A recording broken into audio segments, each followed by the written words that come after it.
All right, let's dive into this one. Agyeman Bonsu's piece, number 13, Why Some Older Women Remain Single. Yeah. It's a sensitive topic, I think, for some folks out there, but it's something that we're seeing more and more in society. And Bonsu offers a really interesting blend of like personal observations and advice, but it's also rooted in his faith. Yes, absolutely. And so it provides, I think, a multi-layered perspective on a topic that is very complex. Right, and some of the insights he offers, I think, might be surprising to some listeners.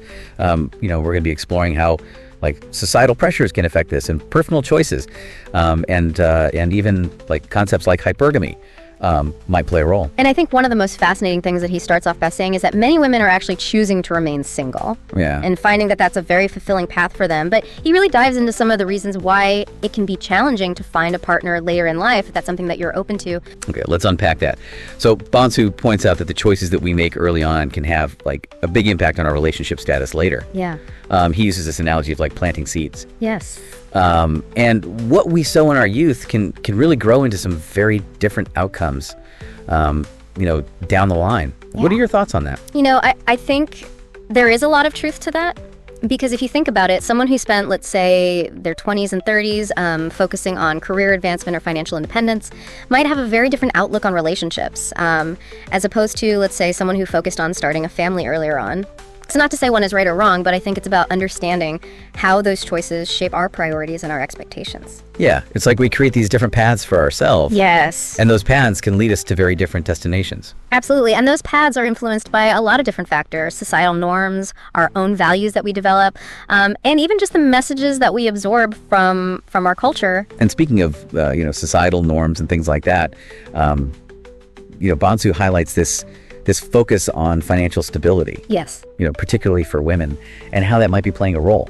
He observes that like women are, achieving these incredible things in their careers, but that same like drive and ambition can sometimes overshadow that desire for maybe a more traditional partnership. Right. And I think he's tapping into something that we're seeing a shift in society. As women gain more economic power, it really challenges that traditional model of marriage where the man is seen as the primary breadwinner. Right. And that can create a lot of complexity in terms of finding someone who shares your values, who shares your goals, who shares, your vision for the future. So that's interesting. Do you think this shift toward, financial independence might also be influencing how women approach the idea of submission in a relationship? I know this is something Bonsu touches on. I know it's kind of a potentially controversial topic. It's definitely a topic that requires nuance. Right. And it's something I think that has to be handled very carefully. Right.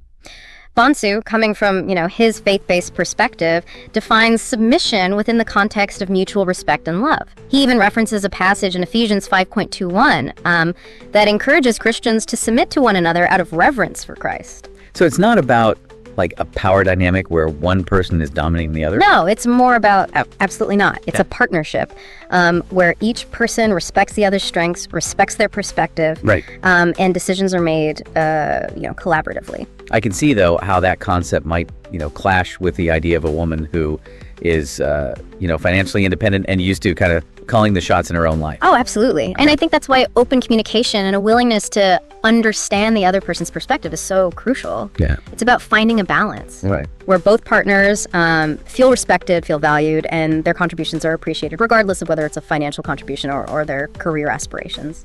Bonsu also brings up this concept of hypergamy. Yes. And this is the idea of seeking partners who are financially well off. Yes.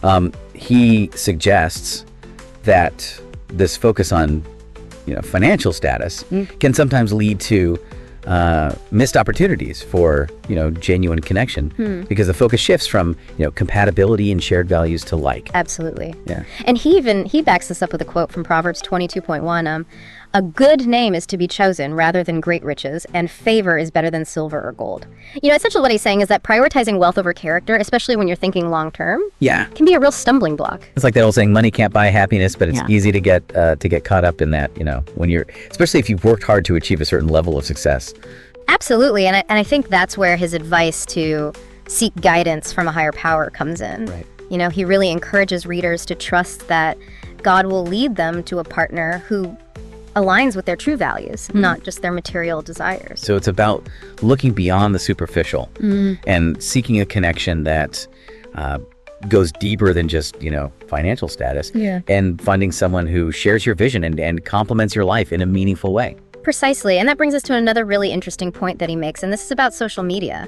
You know how social media can sometimes make it seem like everyone is in a perfect relationship. Right. Well, he suggests that this pressure to kind of present this perfect image can actually get in the way of genuine connection. Yeah, it's like we create these idealized versions of ourselves in our relationships online, and then we end up feeling inadequate when real life doesn't quite measure up. Exactly, and it makes it harder to connect authentically with someone, especially when you're constantly comparing yourself to these curated, online personas. And then, of course, there's the whole thing with, the biological clock and this societal expectation that, women should have children by a certain age. Yeah.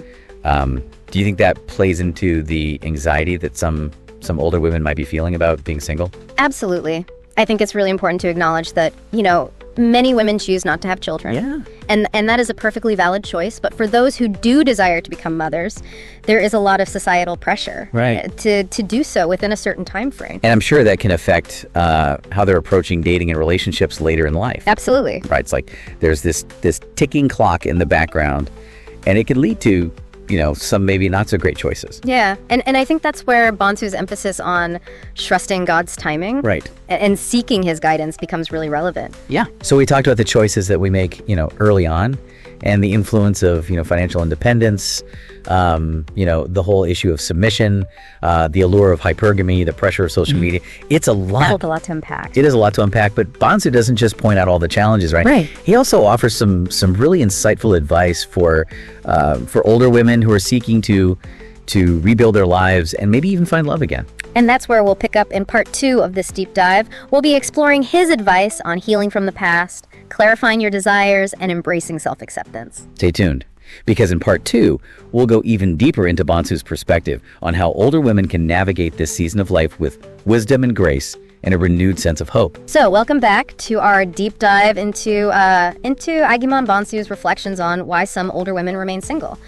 I think in this section, he really starts to shift gears and he starts talking about advice for those who are seeking, love and potentially remarriage. And one of the things he starts off with is encouraging women to reflect on their past experiences, both the joys and the heartbreaks. Yeah, he even suggests, seeking counseling or joining support groups if needed. And he quotes Psalm 34.18 here, "The Lord is close to the brokenhearted and saves the crushed in spirit." So it seems like he's really emphasizing the importance of emotional healing before entering into a new relationship. Exactly, because he argues that, carrying unresolved hurt or baggage from previous relationships can really sabotage new ones. So it's about identifying the lessons learned, forgiving yourself, forgiving those who may have, hurt you in the past, and then moving forward with a clean slate. Yeah, it's not about dwelling on the past, but learning from it and letting those experiences shape you into a stronger, more wiser person. Exactly, precisely. And that leads to, I think, another really crucial step, which is clarifying your desires and expectations for a future relationship. He encourages women to really dig deep and ask themselves, what do I truly want in a partner? What kind of marriage do I envision for myself? Yeah, and he cautions against settling for less than God's best for you. And he reminds readers that, discerning, what aligns with God's will is crucial. Yeah. It's about knowing your worth and not being afraid to ask for what you deserve in a partner. Absolutely, and this ties into his emphasis on self-acceptance. He reminds women that their value isn't tied to their marital status. And this idea of cultivating self-love and a sense of purpose as a single woman, knowing that you are complete in Christ, and he even draws on Colossians 2.10 for this. It's a very powerful message. Yeah, it's about recognizing that you're already whole and complete on your own, and a partner should complement your life, not define it. And that's a really empowering message, especially in a society that often equates a woman's worth with her relationship status. He encourages women to commit their desire for remarriage to God in prayer, trusting in his timing and wisdom to lead them to the right person. And even quotes Proverbs 3.5-6 here, which says, "Trust in the Lord with all your heart and lean not on your own understanding. In all your ways submit to him, and he will make your paths straight." It's a reminder that even in matters of the heart, we can find guidance and direction through faith. I love that he encourages kind of a proactive approach. Yeah. It's not about passively waiting for a partner to appear. Yeah. But actively cultivating a fulfilling life and trusting that the right relationship will unfold in its own time. But what about when you actually start dating again?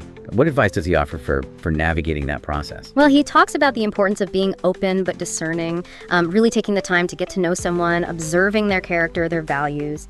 He cautions against rushing into commitments based solely on emotions, reminding readers that a strong foundation is built on shared values and mutual respect. Right. It's easy to get caught up in the excitement of a new connection, but it's important to step back and really assess whether this person is a good fit for you, both emotionally and spiritually.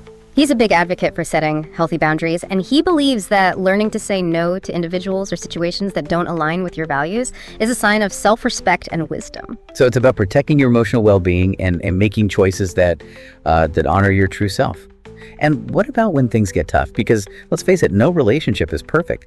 How does Bonsu advise couples to handle conflict and challenges? Well, he reminds readers that no partner or marriage is perfect. So anticipating challenges and being prepared to work through them, with patience and humility, forgiveness, that's crucial. And he even references Ephesians 4.23 here, emphasizing the importance of bearing with one another in love. So even when you find that special someone, it's not all sunshine and roses, right? Yeah. There's still work to be done. There's communication. There's challenges to overcome. So it sounds like he's advocating for a realistic view of relationships. They require effort, compromise, and a willingness to work through the tough times together. Absolutely. And he's not trying to sugarcoat it. He acknowledges that relationships, especially second marriages, can come with unique challenges, but he also emphasizes that with the right mindset, with good communication skills, and a commitment to working through those challenges, a fulfilling and lasting partnership is definitely possible. Yeah, speaking of commitment, Bonsu also stresses the importance of, seeking counsel and community support. Surrounding yourself with trusted mentors, friends, or faith-based communities that can offer, guidance, prayerful support, and just wise counsel to help you navigate the complexities of relationships. Right. It sounds like he believes that seeking remarriage is a journey that shouldn't be walked alone. Yeah. That having that support network can make all the difference. So we've covered a lot of ground here, from healing past hurts to setting boundaries, building a support network. But what about those who are still in that waiting period, still searching for that special someone? What does he have to say to them? Well, that's where his perspective gets really interesting. He encourages women to embrace singleness as a season of growth and opportunity rather than a waiting period. That's a refreshing perspective, isn't it? It is. It's not about putting your life on hold until you find a partner. No. It's about living fully and finding contentment in your current season. Exactly. And he ties this back to finding contentment in Christ, which he believes provides a solid foundation for future relationships, regardless of your relationship status. It's about recognizing that your worth and your happiness aren't dependent on finding a partner. It's about finding that inner peace and joy, first and foremost. And that leads into, I think, another key piece of advice, which is pursuing God's purpose for your life. He encourages women to use this season of singleness to deepen their relationship with God, to discover their unique calling. It's not just about waiting for something to happen. It's about actively pursuing your passions, your goals, your spiritual growth. And this, he believes, leads to true fulfillment. It's about living a life of purpose, whether you're married or single, and that's such a powerful message. Yeah, absolutely.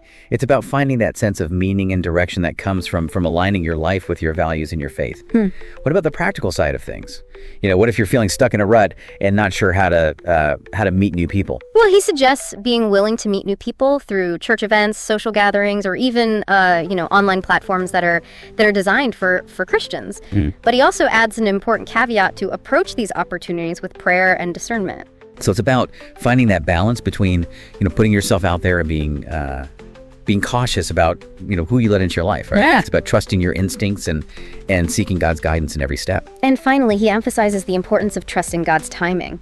He reminds women that God knows the desires of their hearts and will guide them to the right partner at the right time. So it's about surrendering those anxieties and worries to a higher power, trusting that things will unfold as they should. This has been a truly insightful conversation. Bonsu offers so much wisdom for navigating this season of life, whether you're single, seeking a partner, or already in a committed relationship. And that's what we'll be delving into in the final part of our deep dive. Bonsu's reflections on how older women can move forward with wisdom and grace, embracing their journey with both hope and intentionality.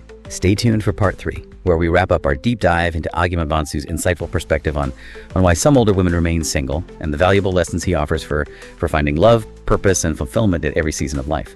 So welcome back to our deep dive into Agyeman Bonsu's perspective on why some older women remain single. And we've really covered so much ground, from those societal pressures that are out there to the personal choices that we all make, and that whole journey of self-discovery. As we wrap things up here, I'm really curious to hear, what stood out to you most from Bonsu's advice? One of the things that really resonated with me was his encouragement to find contentment in every season of life, Whether you're single, whether you're searching for a partner, whether you're already in a relationship, embracing the present moment with gratitude and purpose, that is so powerful. Yeah. It's about recognizing that your happiness shouldn't be contingent on finding the one. I totally agree. It's about finding that inner peace and letting go of that pressure to conform to what society expects. Bonsu, he reminds us that, singleness can be this time for incredible personal and spiritual growth. Yes. Right? He encourages women to, use this time to pursue their passions, deepen their relationship with God, discover their unique purpose. And that's what ultimately makes you a more attractive partner. Right. It's about cultivating your own sense of self-worth and radiating that confidence outward. It's not about trying to fit into someone else's mold or presenting this, perfect facade. It's about being authentically you. Yeah, that's such a great point. Bonsu also emphasizes the importance of trusting God's timing. Yeah. Even when it feels like everyone else around you is finding their happily ever after. Right, and he reminds us that comparison is the thief of joy. Instead of focusing on what others have, focus on cultivating gratitude for your own unique journey and trusting that God has a plan for you, even if we can't see it yet. Speaking of plans, Bonsu, he also offers some practical advice for those who are, actively seeking a partner, right? Right. And he encourages women to be open to new experiences, new connections, but also to approach dating with discernment. Yes. He cautions against rushing into commitments based solely on emotions, reminding readers that building a strong foundation, that takes time. It does. And shared values. Absolutely. Right. And he highlights the importance of setting healthy boundaries in those relationships. Having the courage to say no to situations that don't align with your values or make you feel uncomfortable. It's about prioritizing your emotional well-being and recognizing that you deserve to be treated with respect. Absolutely. And, he doesn't shy away from the fact that even the best relationships, they come with challenges, right? And he encourages couples to kind of face those challenges head on, communicating openly, working together to find solutions. Yes. It's about approaching those conflicts with humility and a willingness to understand your partner's perspective. And having a strong network can make all the difference when you're navigating the ups and downs of relationships. Yeah, so whether you're single and thriving, actively searching for that partner, or working through challenges in an existing relationship, Bonsu's insights, they offer a really valuable roadmap, for finding love, purpose, and fulfillment in every season of life. And I think one of the most thought-provoking things about Bonsu's piece is that it really focuses primarily on women's experiences. Right. It would be really fascinating to explore how these same dynamics might play out for older men who are single. Yeah, that's a great question. Maybe that's a topic for another deep dive. But for now, we encourage you to reflect on Bonsu's insights and how they might apply to your own life. What resonated with you? What challenges are you facing in your own relationships? How can you embrace this season of life, with grace, intentionality, and that renewed sense of hope? If this deep dive has sparked your curiosity, we highly recommend checking out Bonsu's full piece. There's so much more to unpack here, and we would love to hear your own reflections on this very important topic. Thanks for joining us on The Deep Dive.